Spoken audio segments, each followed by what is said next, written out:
Dear guests, dear GCES guests and members, on behalf of the Gulf Comparative Education Society, GCES, it is my pleasure and an honor to welcome our presenters and participants to the 9th biannual conference. Founded in 2008, the GCES is a non-governmental academic society that was formed to enable academic, professional, and educational discourse from a comparative stance with a focus on the Gulf region.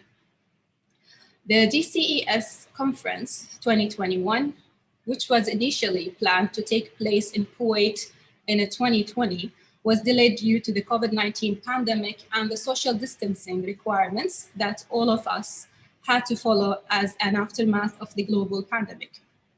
The pandemic has left us a lasting effect on almost all fields of life, and education systems are no different. Considering these impacts, particularly in the GCC states, we took this opportunity to allow academics to reflect on their contextual experiences responding to the pandemic. We have called for a special panel to be presented at GCES 2021 entitled COVID-19 GCES Education Systems Response to the Global Pandemic. The aim of this special call for papers acknowledges the impacts of this global pandemic on the education system and is focused on highlighting original research that can help us all in overcoming the challenges that this pandemic has brought to us. School closures and the subsequent shift to the remote and online learning have been challenging in many ways. Traditional methods of assessments became redundant, and it's also affected the budget of public and private stakeholders in education. We have successfully received a surge of papers on the topic, creating 3 panels instead of 1. These panels will bring forward the solutions to this major problem we all have identified.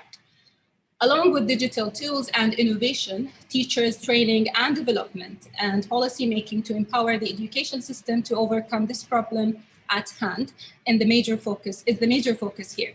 Understanding the long-term effects of this global pandemic on the education system is also a significant milestone.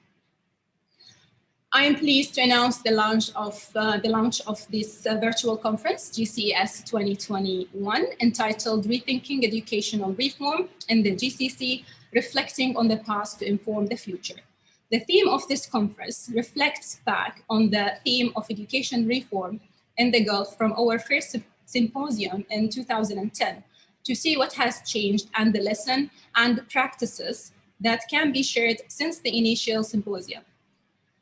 The conference aims to develop expertise on education reform in the GCC, providing a platform for current and future research that explores their achievements, challenges, and pitfalls. It is anticipated that the engagement by the researchers, students, practitioners, and policymakers will be vibrant. It will provide a great interactive platform to the professional and academic community, welcoming and inspiring them towards the future. The theme of the first day is to bridge past and future perspectives. Educational reforms can only work in the future if they are informed by the past, emphasizing the need to examine educational developments that have taken place in the past, including educational indicators and measures of student performance, and re-evaluating their role in the present and future in light of technological developments and the impact of COVID-19 on education. The leadership approach that educational institutions should follow must be debated. There should be an evidence-based approach that institutional leadership should adopt at this stage. The theme of the second day is the potential for development and education exchange. Educational reforms are not always successful, and one reason for their failure is the lack of understanding of the globalized world as we know it today. The focus here is to understand the importance of national and international comparative studies and collaborative efforts that can help resolve this issue. The theme also briefly touches upon the need to discuss often ignored issues in the GCC context, such as inclusiveness debates in education, and to reflect on the experiences of our educators. The theme of the third day relates to moving forward and learning from COVID-19. The pandemic and its aftermath have proved to be a major challenge for the education systems across the world. Tackling these challenges requires us to have an innovative and contemporary approach. To overcome the problems that the education systems have faced during this pandemic, it is important to not only understand and analyze these problems, but also to create the right policies that can help us in resolving the issue at hand. This year's event was made possible with the support of the Kuwait Foundation for the Advancement of Science, KFAS, and the continuous support of the Sheikh Saud bin Sagar Al-Qasimi Foundation for Policy Research, whose support and sponsorship have made this conference possible. The constant dedication and support of the foundation have played a pivotal role in the organization of past events and continue to play an important role in shaping educational policy in the UAE and the Greater Arab Gulf region. A special thanks goes to the GCES Secretariat and the devoted team who made this conference possible. And last but not least, to our organizers, Merit, who realizes our vision of running this conference virtually, intending to tackle the problems that our education systems are facing today and considerations of the impact of the COVID-19 pandemic. It is my pleasure to welcome you all to this conference, working towards informing future policies by our past. Now, it is my pleasure to welcome Professor Nadre Assié-Lumumba, the President of the World Council of Comparative Education Societies, Professor in Africana Studies and Research Center at Cornell University, who is, in spite of the time difference, has kindly accepted our invitation to join and welcome you all at the opening of the GCES 2021. Please welcome Dr. Nadre. Thank you. Thank you, Dr. Asfour. You're most welcome, Dr. Nadre. Okay, so I may speak now? Yes, please. Okay. Yeah, so Dr. Ahoud Asfour, President of the Gulf Comparative Education Society, abbreviated in GCES, which I will use along this brief address. Dr. Natasha Rich of the GCES Secretariat, the Al-Qasimi Foundation for Policy Research, which has been hosting the society since its establishment, the Kuwait Foundation for Advancement of Science, co-sponsor of this year's conference, the Merit Management and Media Consultancy, the GC Tech organizers who are hosting the conference virtually, Professor Susan Robertson, whom we'll hear from as the keynote speaker. Professor Robertson is of the Cambridge University. Distinguished colleagues of the GCES Executive Board, presenters, participants of the GCES 2021 conference. On behalf of the World Council of Comparative Education Societies, WCCES, I bring heartfelt greetings.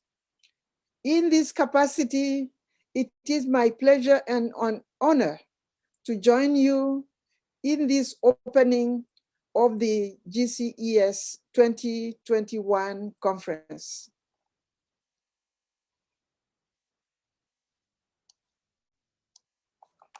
Well, okay.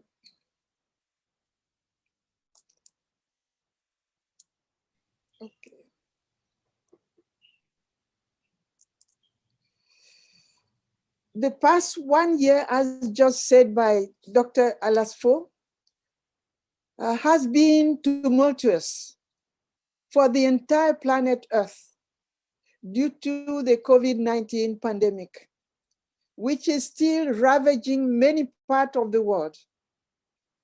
The ensuing lockdowns and school closures have fundamentally transformed the way we organize our lives and live our experiences and think of our roles as educators in teaching, research, administration, and outreach.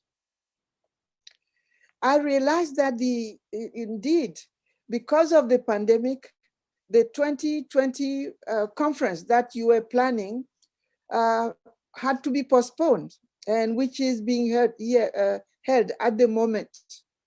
Similarly, for the same reason, the third symposium of the WCCES, which was planned for July 2020 in Lisbon, had to be postponed, and eventually we held it successfully in November 2020. So while some of us have been fortunate not to have been infected by the dangerous virus, we are all affected by the devastation that it has caused to individuals, families, communities, nation states, and in the world in general, in shaking the foundation of even very solid regional economic bloc, which were considered to be models. So it has really shaken us to our foundation, what we took for granted always. If there is any unintended positive development out of the litany of sorrow this pandemic has caused, may the entire world realize the critical importance of rethinking the core values and finality of education, especially in its comparative perspectives. It has reminded us that indeed, the idea of a global village that we must nurture for the collective well-being of each and all of us is real, and we need to take it seriously. We are compelled to rethink the mission, function, organization, and finality of our social institutions, all of them. In our domain, we're dealing with education as a social institution and its comparative and international subfield. The theme of the GCES 2021, Rethinking Educational Reform in the GCC, reflecting on the past to form the future, is very relevant and literally on the point in this context. Indeed, we must rethink and reform our educational systems. And beyond what we usually know, beyond the routine, the way this pandemic has forced us to embrace the use of technology for teaching and learning is phenomenal. However, it has at the same time further exposed the digital divide in the world. This is an important aspect that we should remember. This abrupt awakening is a realization for humankind that our heavy dependence on conventional subsystems of education may be challenged again in the time to come in the form of natural or human-made pandemics or other disasters. We must contemplate how our educational systems and pedagogies should be reconceptualized to be more agile and resilient to such disasters. We must explore how emotional learning may play a more critical role in such difficult time in managing the challenges. At WCCES, we are planning reflections in the near future on the theme of emotional learning that has become very important as we assess the context in which we experienced this COVID-19. Our field of comparative education calls for reflection on these experiences and the way forward. With the unshakable human spirit of imagining always new possibilities, even with the most dreadful experiences, we can start to think and act individually and collectively toward our common humanity in a more systematized way. This pandemic has already made us reckon with and reflect on new modes of teaching and learning. We've increased the sensitivity about social justice and equal learning opportunity, especially as we realize that this pandemic didn't make any difference between social class, advanced countries, the most powerful countries. So this really calls for reflection. So as a member of WCCES, I would like to say that GCES has provided exemplary contributions in terms of intellectual capital to support our publication project, for instance, specifically related to the Arabic language. We continue to welcome contribution to the WCCES publication in all the 6 official languages of the United Nations, including Arabic then.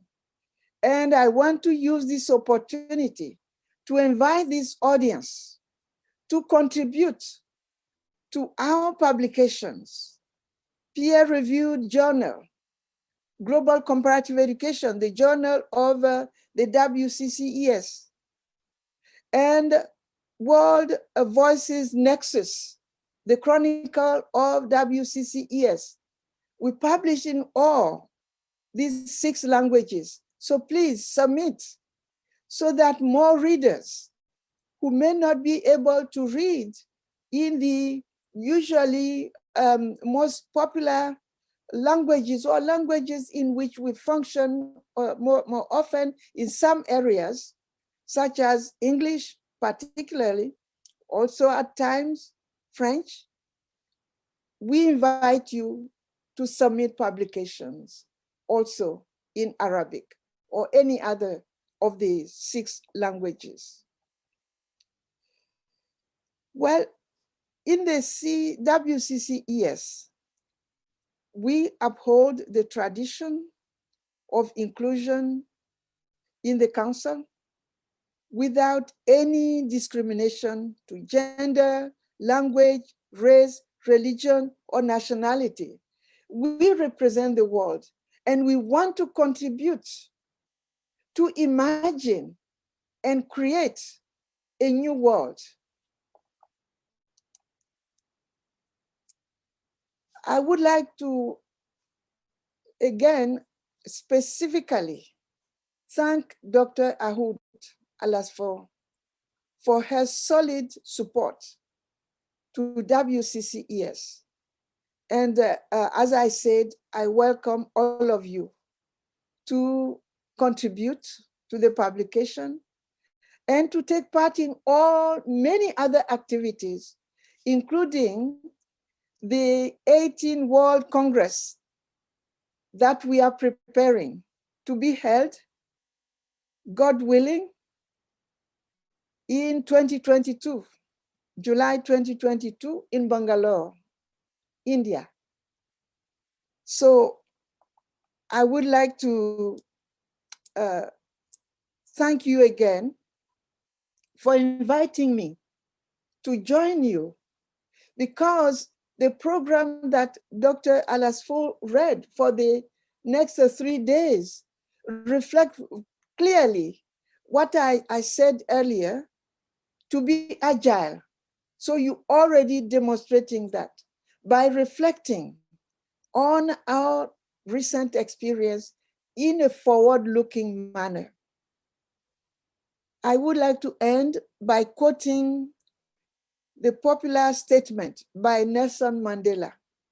I quote, "Education is the most powerful weapon which you can use to change the world.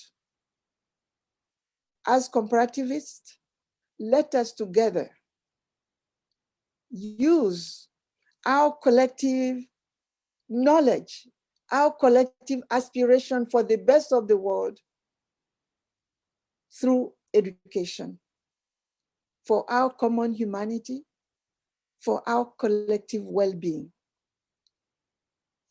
So I wish a very productive and reflective conference to this really great and energetic member of our comparative family, the Council, the World Council of Comparative Education Societies, which is composed of member societies and is with the dynamism of the member societies that the WCCES can be strengthened. And so I want to take the opportunity again to thank you for playing your role, for doing your part. I wish you a successful conference, productive deliberation. Thank you. Thank you. Thank you very much, Professor Nedre. And I'm here confirming and restating your strong support for publications in the 6 languages and not restricting that only to popular English language for publication. And I hope that you respond to her invitation and submit papers in all publications tracks that we have in offer at the WCCES and other comparative education societies. Thank you again, Professor Nedre. And now, before we moving forward to our first keynote presentation with Professor Susan Robertson from Cambridge University, to learn more on how we could think, imagine, shape, anticipate, and transform our futures. I'm pleased to announce, and I want to extend that our invitation to join us at 5:30 p.m. at Kuwait time for post-conference panel discussion, Women in the Higher Education Sector, part of the Women at Work series organized by Al Qasimi Foundation in celebration of International Women's Day this month.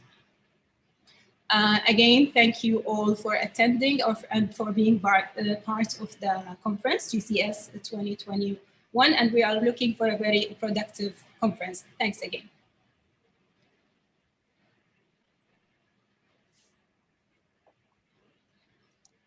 Good morning, everyone. It's such a pleasure to be here with you today, and really like to thank Dr. Ahoud for just all the amazing work that she's put in leading up to this conference, which, as you know, was postponed from last year, and here we are again, and it's great to be here. And also with Professor Thérèse, like just wonderful to have her with us today, and her insights and her experience, and the World Council of Comparative Education Societies just doing amazing work as well. So thank you all. For those who've just joined us, there is Arabic translation available. So please click the toggle at the bottom of the screen if you need to be. That says it's marked interpretation. So if you need to hear this in Arabic, there it is there. So you can switch to that now. So here we are with our first keynote. And I was just reminiscing with Professor Robertson that it's actually 10 years since she spoke at our first, or actually at the second GCES symposium in 2011 in Ras Al Khaimah. And so it's my absolute delight to have her back again, coincidentally 10 years from last time she was with us, and to just welcome her here to give our keynote for this conference, for the 9th edition. Professor Robertson prepared these, the initial sort of framing of this last year, obviously, and then we had to postpone. But I think that never before, her topic has never been more relevant than it is today. And she's just got a wonderful talk to give us today about, learning to live futures through rereading past and negotiating presents.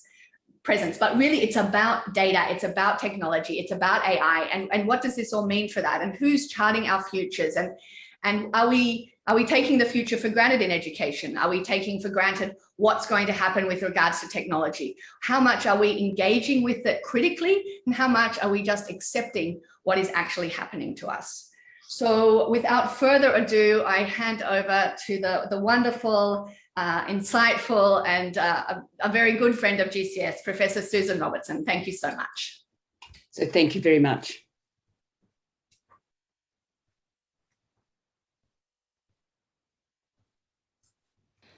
It's a great pleasure and a great honour to be with you today. It's the 9th conference of the Gulf Comparative Education Society Conference. I had the honour of being in the region, I think something like 11 years ago. And on that occasion, I learned much about that region, and it's truly a pleasure to be back and to actually be talking about a topic that I think around the world we're all having to think about, and that is the future of education.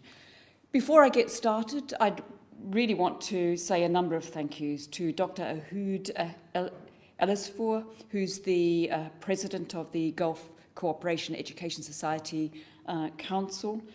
Thank you also to the El Qasima Foundation, and particularly to Dr. Natasha Ridge as the executive director. She does wonderful work within the region, and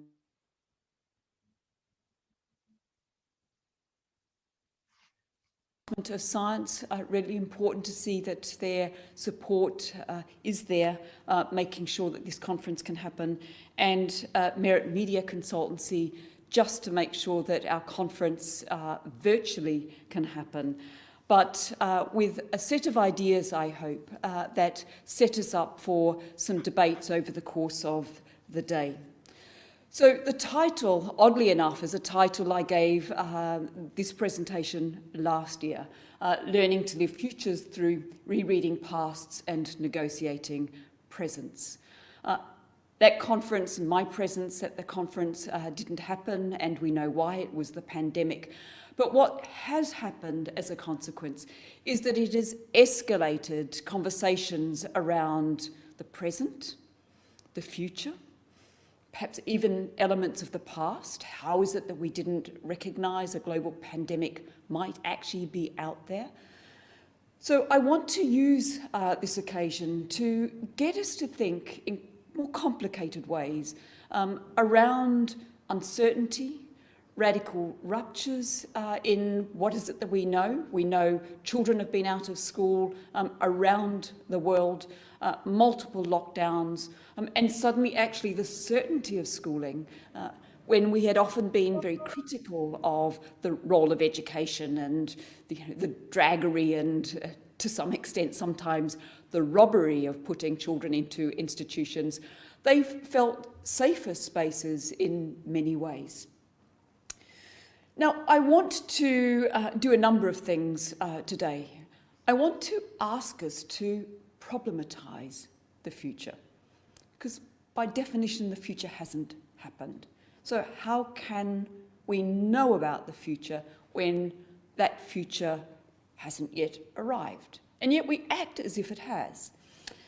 And I want to actually cast our net right back to the post-war period, and I'm thinking specifically about 1946 and coming out of the Second World War, and this very strong sense, a period, Second World War, of a radical global rupture, and a sense that education could and should play a part in gathering together the populations of the world and thinking about the role of education to actually create a different kind of world society.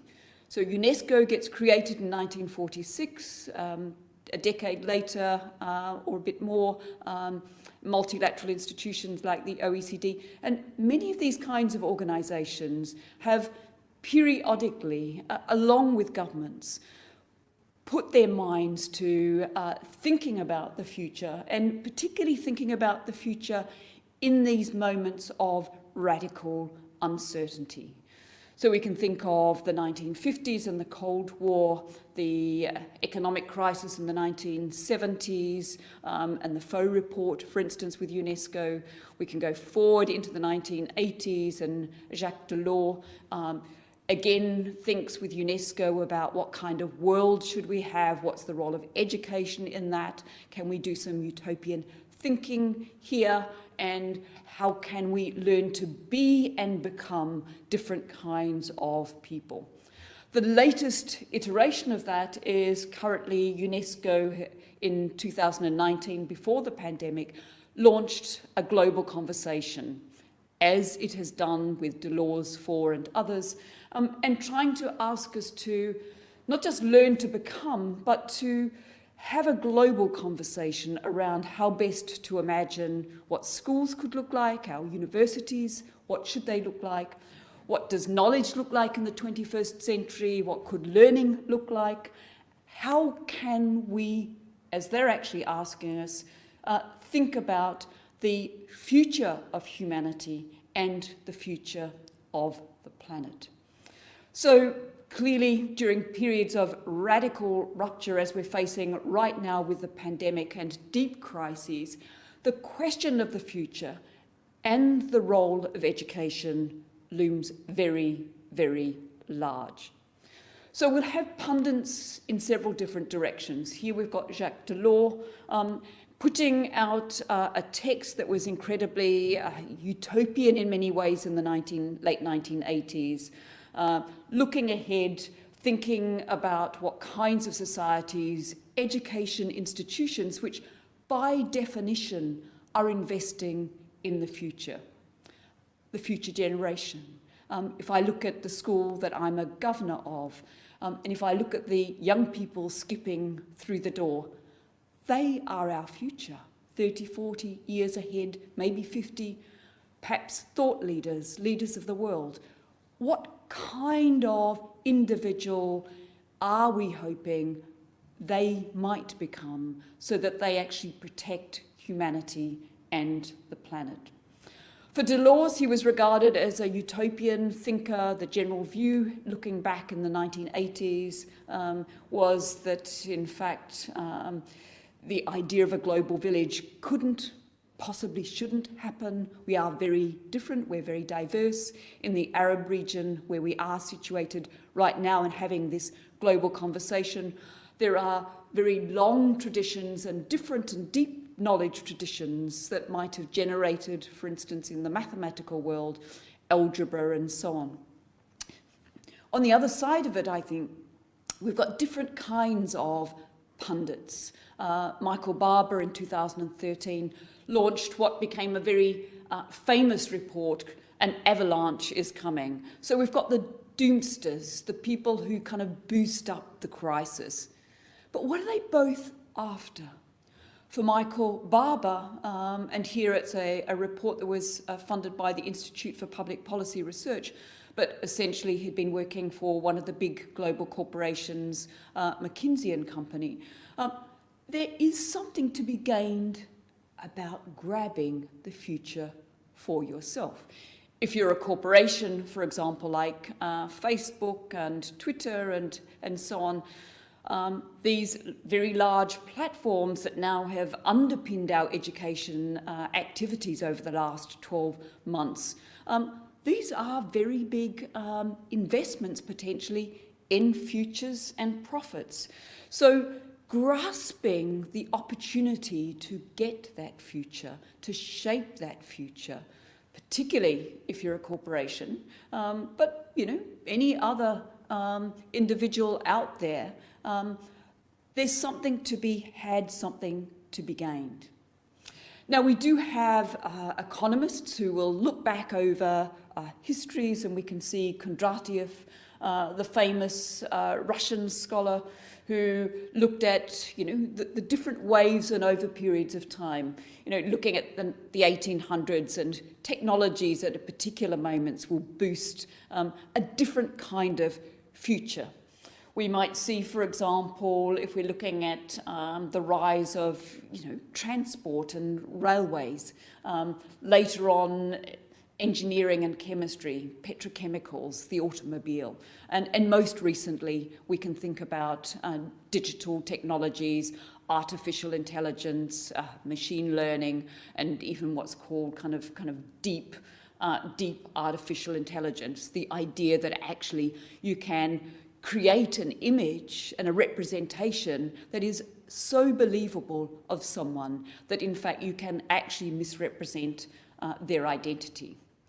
So historically we know different inventions and over time cast and overdetermine the shape of the future. But in these particular moments, there were always other possibilities on the horizon. We could have, for example, had wind energy. We could have gone down the solar path. But there'll always be competing interests about the future and how to shape the future. And educators, my argument will be today, need to be in that conversation. If the question at the moment is, what kind of future are we looking for? What kind of humanity? What kind of planet?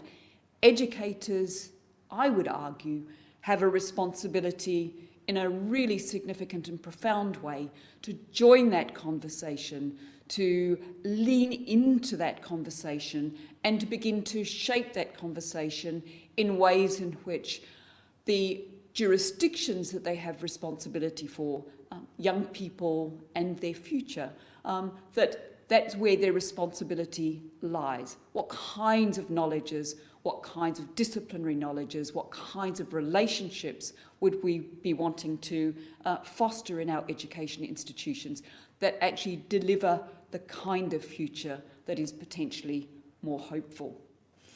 For the moment, what I can see, if I look out there and when I've been perhaps 12 months ago and more, following various kinds of presenters on global stages, the future was already captured.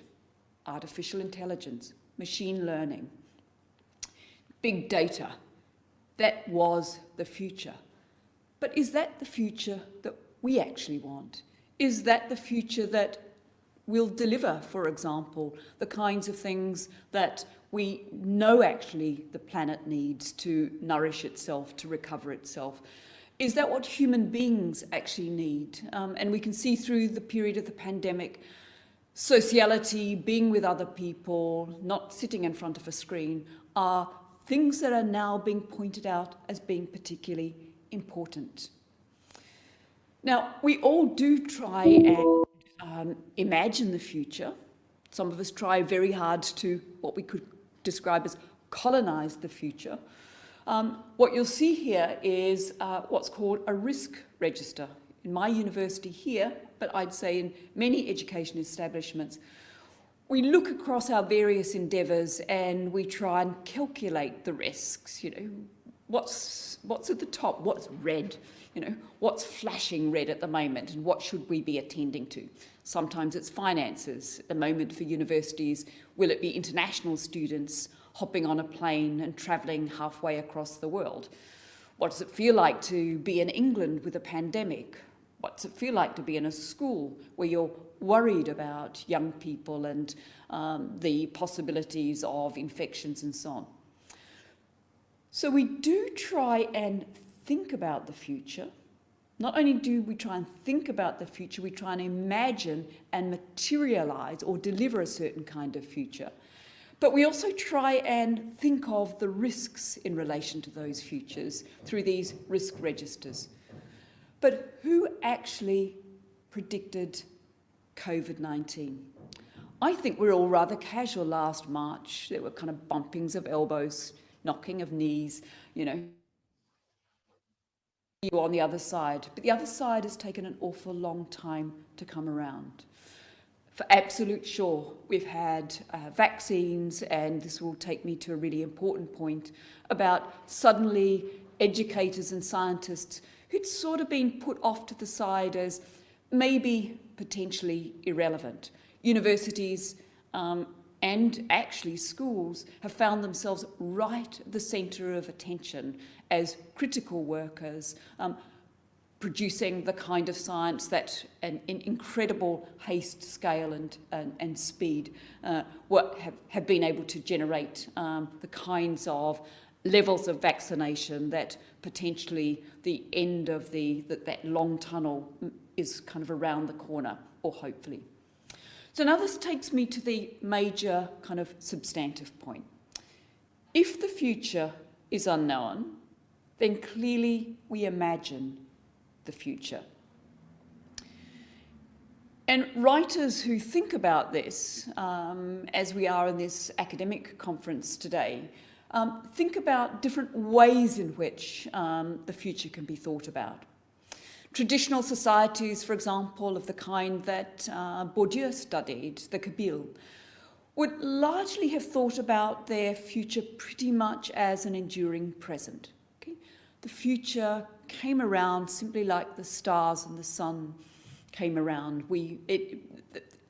Today and tomorrow were more or less kind of predictable. They were largely organised through thinking about the movements of the planets and thinking about the way in which the seasons came and went and so on. But they lived with those things. They lived with nature as opposed to tried to dominate nature in this moment. Okay? What happens with modern societies, and here I'm going to name modernity, is we try to begin to think about the ways in which we can actually command, indeed change, direct the future. So modernity and modernisation, which became a very powerful ideology in the post-war period and which stays with us in a very profound and important way, basically has us thinking then both about, to some extent, the past, but now using scientific techniques to try and think about how we think of the past, perhaps histories, but then how we actually use science, histories, the disciplines and so on, to think about correlations and causations and forms of calculation in order to think about how we predict the future. But not all societies do predict futures. The Samoans, for example, science and predictions actually somewhat problematic for the Samoans. What we also might do then, not just use science and correlation and calculation, is that we might kind of map out our preferred futures. The OECD, which is the Organisation for Economic Cooperation and Development, does a huge amount of work on scenario building. If I was to take you into UNESCO, UNESCO has a whole division given over to foresight, this idea that somehow you can look out and see the horizon. You can identify all of the variables and then from there calculate a forward path. So these are preferred futures, but in a way they're not likely, they're not predictable, because if we again remind ourselves, if the future is unknown, then essentially we can't know. We can try and direct the future, and we do set up institutions in such a way that we have degrees of predictability. But just take the pandemic. Suddenly, things that we'd learnt about being normal were difficult. You stepped off the footpath by about 2 meters and stepped behind someone by about 2 meters. And that took an awful lot of learning. And probably quite a lot of learning still to happen, because essentially in supermarkets where I go actually, there's certainly not 2 meters between individuals. So unlearning how we learn to be social individuals is actually also problematic. There's a body of work that's emerging that's incredibly interesting, and I've been had an opportunity to contribute to some of this work, and thinking about anticipatory studies. So education is an anticipatory institution. Education policies anticipate futures. We try to shape futures. We try to make futures. And we can think of the governance of education, for example, as a form of anticipation. So to overcome anxiety, the sense of being stuck in a kind of a perpetual state of unknowingness, we do try to anticipate and materialize certain kinds of futures. So as a form of governance, it's the result of understanding the future as highly dynamic, uncertain, and indeterminate, and an object of struggle around how it might be inscribed and by whom. So it's a process through which the present is transformed. So we're doing this in the present. When we're doing scenario work, when we're trying to think of anticipatory or foresight work, we're in the present, but we're trying to actually look at the future and create that future in a way in which it might suit particular social groups, and particular social groups get organised. Multilateral agencies, particularly like UNESCO, when they don't have the kind of hard regulatory power, tend to use anticipatory governance to shape futures. So they try to imagine futures, lots of different ways in which we would then try and materialise those futures so that they become presents. And then sometimes futures do arrive and they're rather nasty. So for example, I would probably say 2 to 3 decades of neoliberalism. By 2008, 2009, even the OECD was recognising that neoliberalism had created very uneven societies, if not highly unequal societies. And now what we can see with the OECD is it's changing course, it's moving away from thinking a lot about testing and assessment, and thinking about anticipation, thinking about well-being, thinking about how we actually overcome some of the inequalities that in fact have driven societies, almost, and we can see this with forms of populism, the United States and Trump. You can see it with the UK and Brexit. We can go to Turkey, we can go to Hungary, and so on. So those 3 elements, imagining, materialising, and then managing the present futures, are all part of anticipatory governance.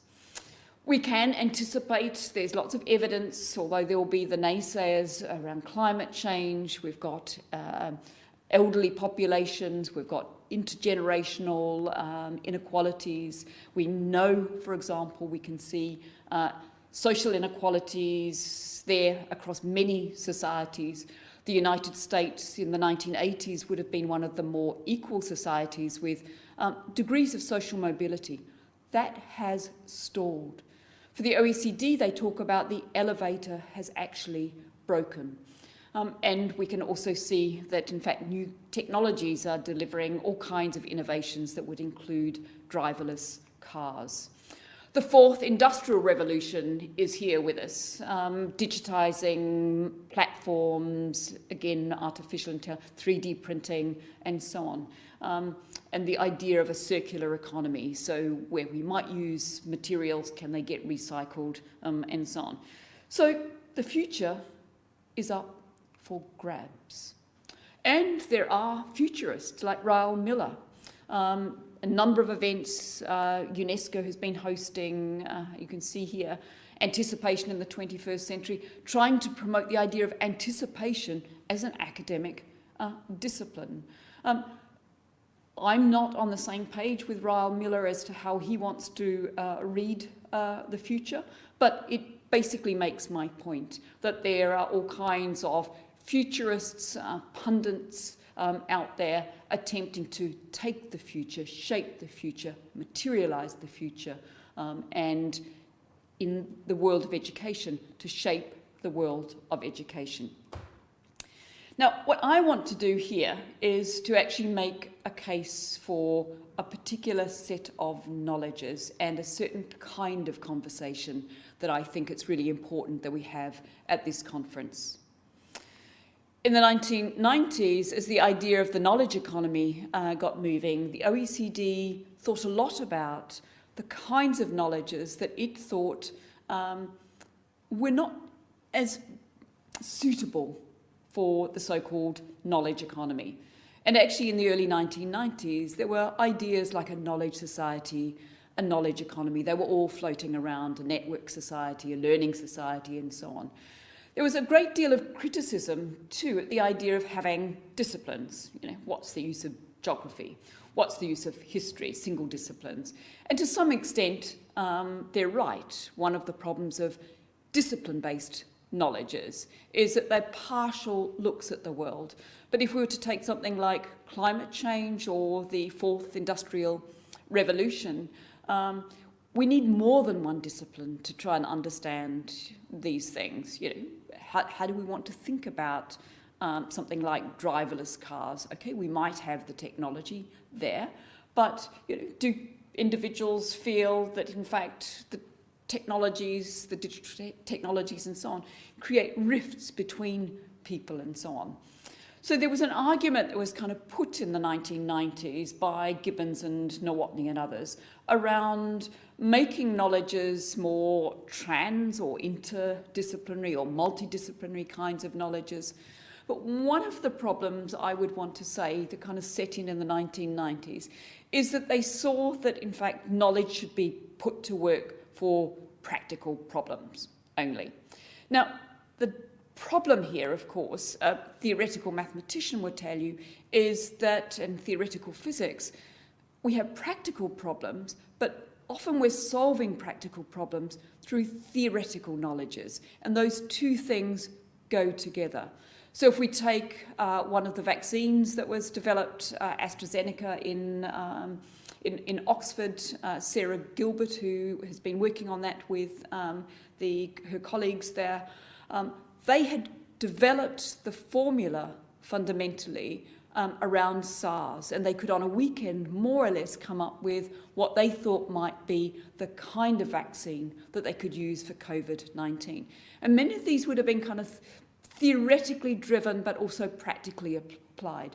So mode one knowledge, for sure, single discipline-based knowledges are problematic. They often live in the academy. They don't often find their way out into industry. Academics haven't been particularly good at translating their knowledges into what might be useful in schools or out into the wider publics.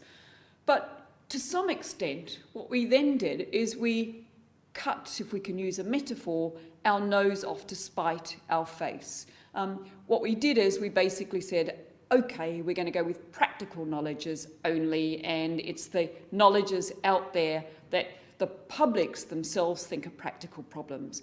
But there are many more problems in the world. You know, theoretical physics, you don't discover gravity simply by just being able to identify it. There'll be certain disciplines, for example, that we have to take at our word the idea of these theoretical knowledges.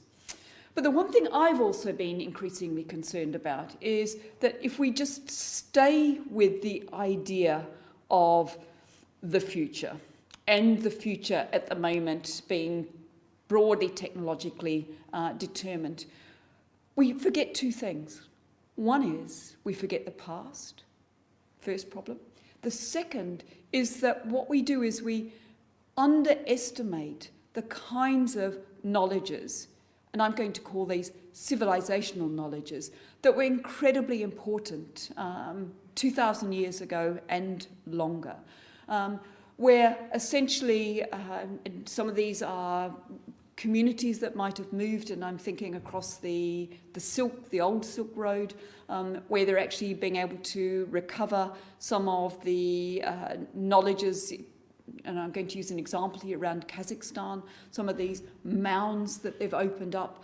They've discovered the most incredible knowledges around metallurgy, being able to artistic production, and so on. In the Arab world, what we know is that there are deep civilizational knowledges. And yet what we've tended to do is we've tended to prefer Western scientific knowledges that look forward and tend not to look back, as if the forward momentum always is to generate the wisdom for the present. So in arguing for what I'm going to call mode 3 knowledge, I'm actually going to argue that, in fact, here what we can do and should be doing is connecting back to our pasts. It connects back to, it seems to me, and engages with the so-called post-colonial critiques, as if the only knowledges that were important were produced in the West. The Indic, the Sinic, and the Arabic worlds have deep resources, mathematical knowledges, for example, and algebra in the Arab world have been incredibly important for the development of mathematics. And then in thinking about our past and our present and our future, are we able to think about different ways in which we organise our societies? Not so that you get a 1% that's incredibly wealthy and owns something like, a half of the world's wealth, and the 99% share the rest. What are the process and relational issues that emerge from the kinds of futures we want to imagine, and how best to materialise those? Who's recognised as participating in the present and the future? And I want to make a very strong argument for all of you as educators, wherever you are in the sector, or you're a policymaker and so on, working in an NGO. We have a duty of care and a responsibility to the future generation to think in creative and deep ways around alternatives, rather than simply take what has been given to us as a digital, inevitable future. How do we create various kinds of communities? And I would say the society, this is a wonderful space that the Gulf Comparative Education Society can be a part of those conversations. What we need then, I would want to argue, is cognitive diversity, not a single knowledge. Essentially, you get a single point of failure if you prioritise one way of knowing and living and existing in the world. The multiplicities of past knowledges, the diversity of present knowledges, and the plurality of futures. So not one future, but multiple futures, so that there are actually choices. The International Commission on the Futures of Education, so here this is pluralised, that was launched by UNESCO in 2019, has more recently put out a kind of a 9-point statement. Some of those points: strengthening education as a common good, expanding the definition of the right to education, which quite rightly now they talk about connectivity, everyone and having enough bandwidth, valuing the teaching profession, promoting children's rights, and so on. The one I want to think about particularly here is thinking about the social spaces of education, which have become very clear to us that they need both protecting, and this idea that you'd collapse schools, that everyone would live life on a platform and so on, actually is an impoverished view of what it would mean to be an educated person that learns to respect and live with and in the planet with dignity. Advancing global solidarity, I'd say that's been the casualty of 3 decades of neoliberalism. These were my thoughts a year ago, and they still feel in conversation with the UNESCO Commission on the Futures of Education. Being aware of the challenges, taking action voluntarily, assuming collective responsibility, drawing on the full range of knowledges, past, present and the future, and believing that we all can learn from and with each other over the life course. What's been very interesting over the period of the pandemic is various initiatives that have actually enabled an older generation to learn to connect with the world through digital technologies and so on. So when are these kinds of technologies appropriate? Do they actually enable the kinds of realising of the goals that the UNESCO Commission think are particularly important? And can we actually prioritise this kind of way of thinking of education, not as constantly the set of tests that need to be passed, but as a way of actually situating people in the world in relation to each other, in relation to a planet, and then trying to recover something of that for how we might imagine the future. So thank you for the opportunity to speak with you today. I look forward to the questions that you will direct at me, and I'm very, very pleased to have engaged with you around a conversation on the future of education. Thank you.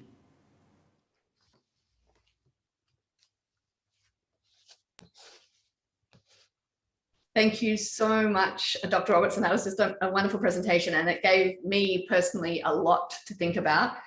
And I was really, it really got me thinking about technology and what you said about the sort of predetermined paths. And I thought before we hand over to the audience, we're going to have about 20 minutes for Q&A.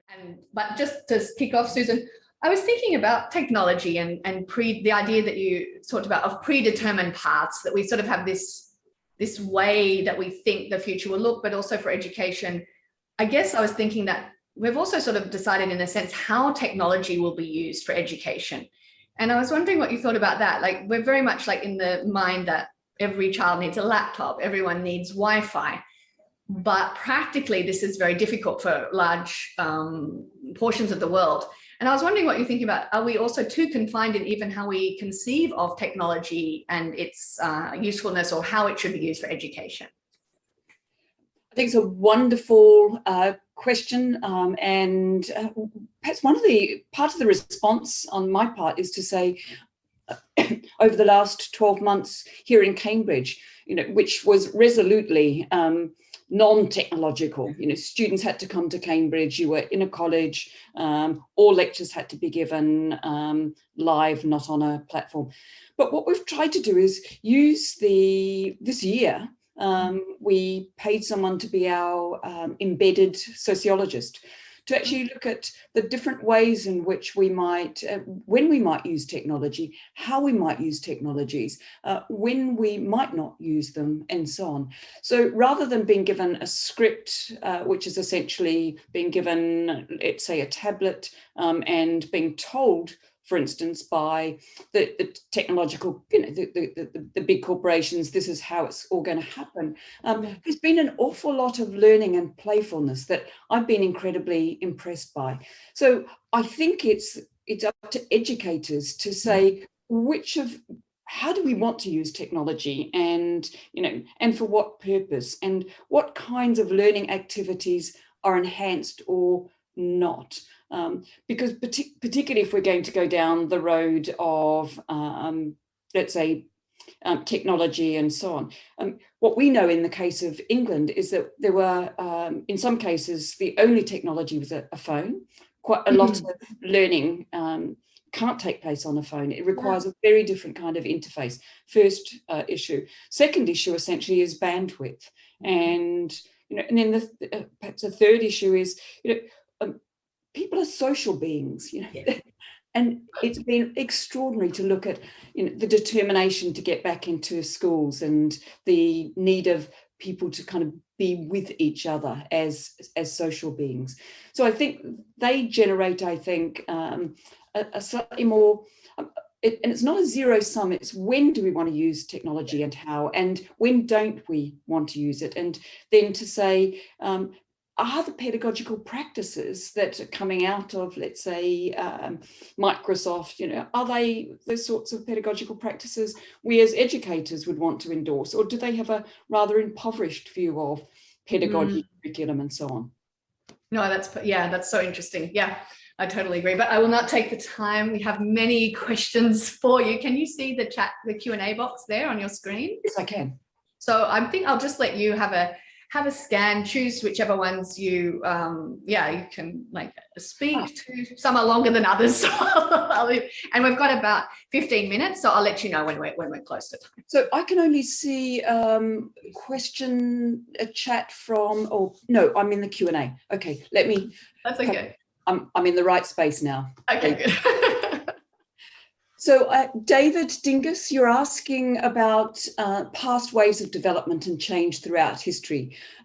However, do you think that there could be something special this coming wave change that we're in? And if yes, what could be this differentiating factor? Well, clearly, I think the current wave that we're actually looking at, Comparative is now dead, but nevertheless, digital technologies. In my talk, I mentioned what's regarded is kind of this deep machine learning. What I meant by that, and there's a conversation going on right at the moment, is your identity can be stolen. And you can be now presented with your identity and even your affectations around your voice and even what you look like, so that you look at yourself and you think it's you, but you were never there. You've been created. So this is it's speed, the digital technologies, it's speed, it's new kinds of, it would be Castell's talking when he's talking about the network society. What was important about the network society and the new digital technologies is that you got real-time feedback. Okay? So we collapsed time-space, and isn't it extraordinary that around the world, we can be connected and we don't notice even the minuscule seconds of delay. Now, that particularly worked for finance capital, because essentially if you're moving money around the world, then whoever gets in there, in the minuscule second moment, basically can drive up or down share prices and so on. So we do live in a digital world, but not everyone does. If you were to go to large swathes of Africa, rural spaces, or even to go to England, we've got big black spots around even cities, very close to Cambridge, and you can actually be in a black spot. It's very difficult to get a really good signal. So what we have is digital technologies, but while we think that defines the globe, essentially there are many, many kind of big gaps in there. Can I go to the, and here's not a name, but I'm going to take it. Yeah. Is there, so anonymous, but is there anyone in the public or private sectors that you think is benefiting most from COVID-19's impact on education? For sure. Okay. The Zoom, a tiny little company, but what do we say? We're Zooming, just like we were Googling. Okay. Basically, within a year, a tech company that was, hanging out on the West Coast around Seattle has suddenly become a huge, big supplier of a platform. And those platforms are doing really important things. They're taking traces of data and using those traces of data to construct profiles of what they actually think we might be interested in. So the big tech companies are actually funded by advertising and essentially selling our data off to advertising companies is incredibly important. Can I take the next question? And yeah. Tanya, just, Natasha, just kind of interrupt if you think. Yeah, no, I think that's fine. And you can just scroll down a little, Susan, if there's some that are like a bit shorter that you want to do a quick answer to.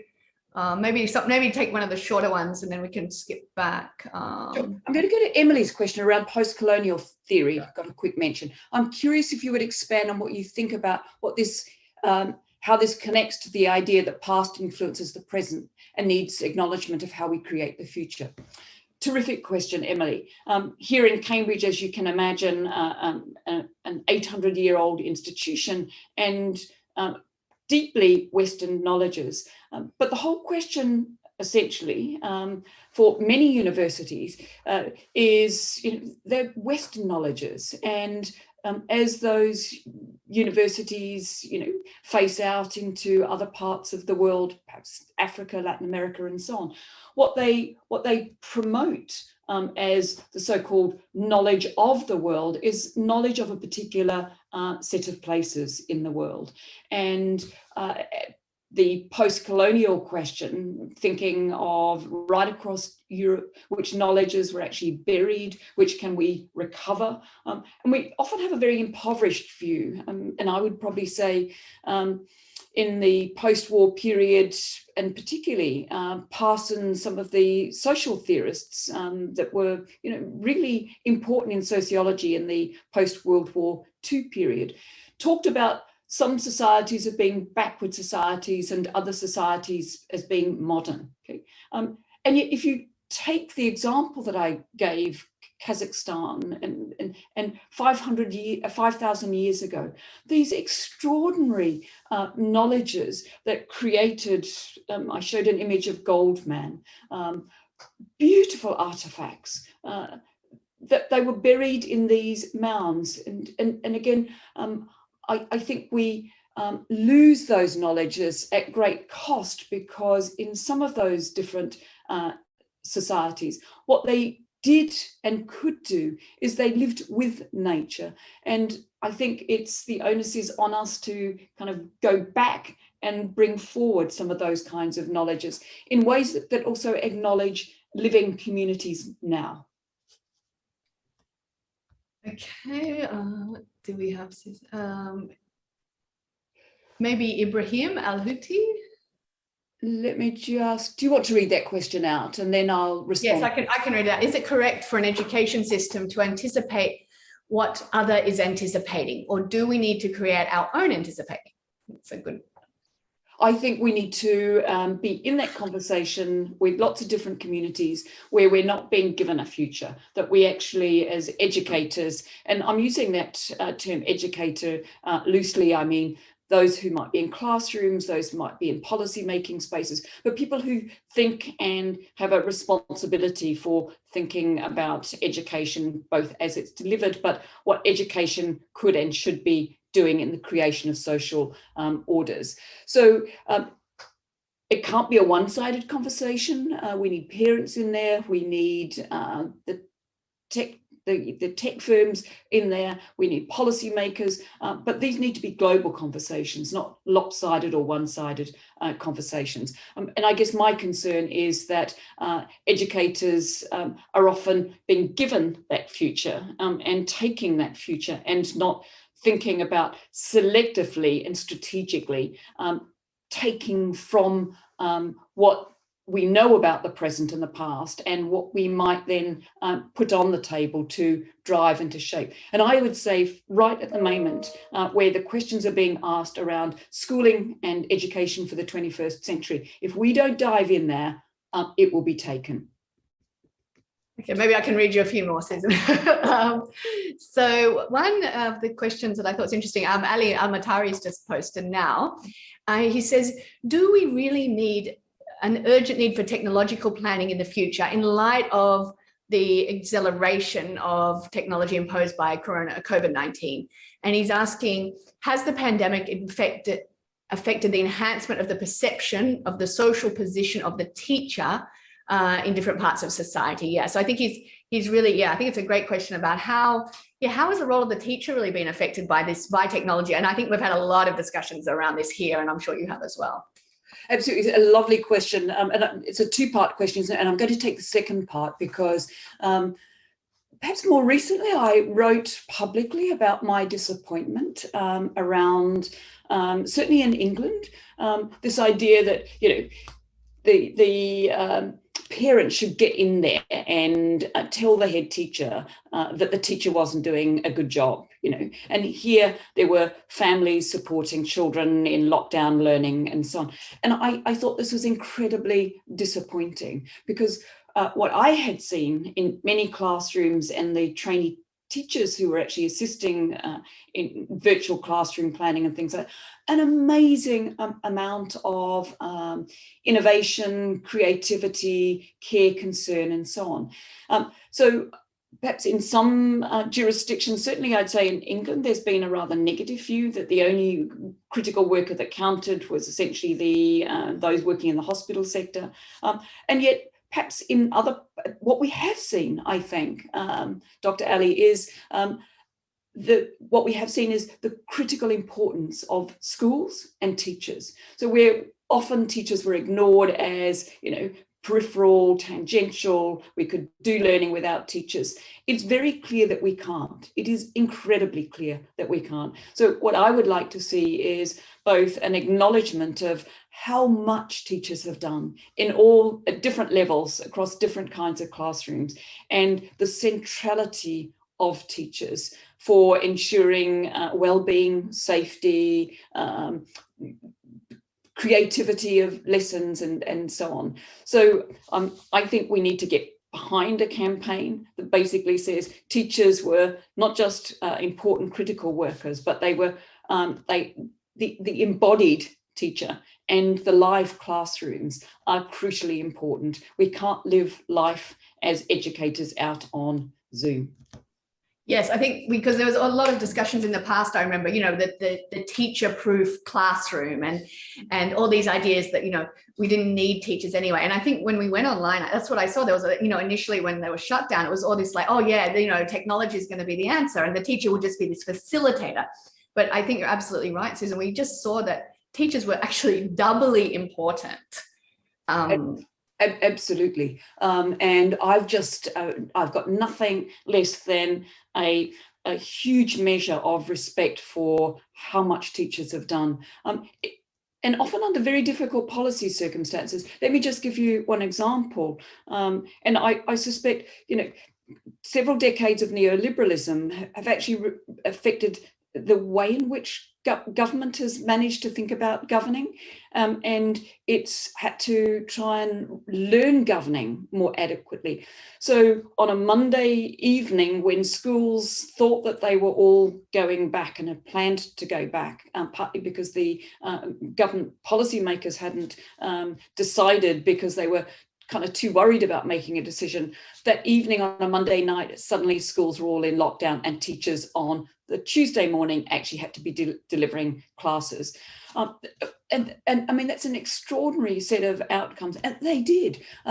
What I've seen in the school that I'm a governor of is just a hyper concern for children that weren't there in everyday assemblies, and what were the different activities that the teacher engaged in to actually get a level of participation. So, Natasha, what we've seen in the school that I've been looking at is just higher levels of attendance in everyday learning than we would have normally seen. Now, it isn't the same because essentially we've had parents who, with huge stress, have had to keep learning. And I think what the pandemic has actually shown us has been that we have depended on education systems in part to enable work to happen. Now, when we have these kind of conflations of work and education, and it all gets kind of messed up. We've been the beneficiaries of having workplaces separate from learning places. So yes, we've learned a lot. It gets to this other good question there too, which is many people worldwide, exactly touching on that, have only one computer for educating 5 kids at home, for example. And the question is, what do you think is the best way to address these real learning challenges at the moment? Or maybe simply, how can we use technology in different ways? And I think that, that's what you're just speaking about, these vast inequalities between people who have devices and rooms for everyone and people who have one device or people who have no devices. So how do you think, it's a big question, how do you think technology could be more effectively used? Well, essentially, I'm sure they could reduce the cost of, basically, microchips, sure, but they're not that expensive. So the tariff on technology, laptops and things like that is actually pretty high. And we know that because essentially Microsoft is an incredibly kind of wealthy firm there. And there are other different kinds of technology providers out there, but they are the big monster corporations, essentially. Governments have been actually delivering laptops, but we'd also want them to be somewhat more sustainable, because one of the ways in which you keep that economy happening is constant updates and that kind of thing. And schools actually wouldn't probably likely have the kind of IT specialist in the schools to keep technology kind of happening. So we'd have to be changing, it seems to me, the distribution of expertise if we were to go down that kind of path. There is in the UNESCO statement the idea that actually your right to education includes a right to connectivity. So there's some very interesting kind of discussions going on there. But that seems to me that we would actually have to get the cost of technology down and the cost of software down, and we might, but I could see that this could happen. We could have voluntary, call centres, for example, providing advice and so on. It wouldn't have to be paid or costed. So what might be part of a gift economy going into the future that would enable families to access expertise when they get into trouble with technology and so on. Yeah. So let's be imaginative about the future, and let's think everything doesn't have to have a price. We could actually have knowledges that are being shared as part of a gift economy. Yeah, that's true. And I guess one last question. I mean, I think you've answered most of the others either directly or indirectly, but I was thinking really, what about the impact on women? And you've touched on this as this idea that, before we were able to segregate work and home. And we know that a lot of research has had with schooling going online, women are now having to, especially female teachers or educators working in various parts of the education sector, suddenly they've got their kids there, they've got their work there, they've got everything there. What do you see for the future of women's work? I mean, it's something that sort of I think about quite a lot as well. One of the conversations we're having in my faculty is let's just ease up a little bit about, do you have to go into work? Okay, so we're having a meeting in the next couple of weeks saying, what do we want to take forward into the future, and what could we and what could we do differently? So we did see women, and they did most of the labouring to do with education. We know that if you're an academic, essentially we could see a decline in publishing of outputs. And that's going to be very interesting for promotions, for example. So in universities, who gets to be promoted? What does your CV look like? What did the pandemic do to your outputs? Will that be taken account of? But I think we also kind of have learned that perhaps we don't always have to be travelling into our workplace. We could be kinder to the planet. Which bits of work could be done at home so that you're not using up important time getting to and from work and so on. So I think that's a two-part response, really. One, yes, we could see women did the labouring and a significant amount of that labouring.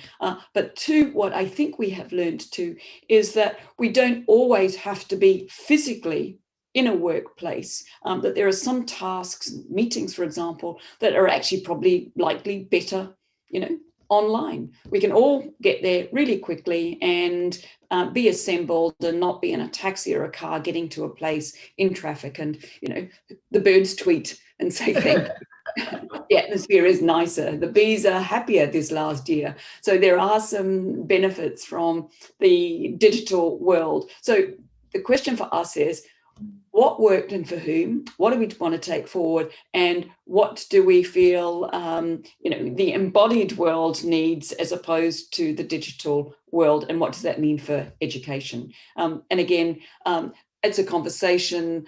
Ethan, in a podcast that will go out, talk to me about, okay, so we're having a conversation, but what about actions? Yes, we also need to think about the small and the big ways that we can make a difference to our lives, both now and into the future. Well, on that note, Susan, I think you've left us with a lot to think about, and I'd just really like to thank you so much for being a part of the GCES symposium.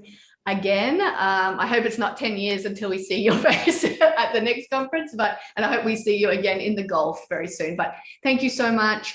We wish you all the best, and we look forward to future collaborations. So thank you, Susan. Thank you so much.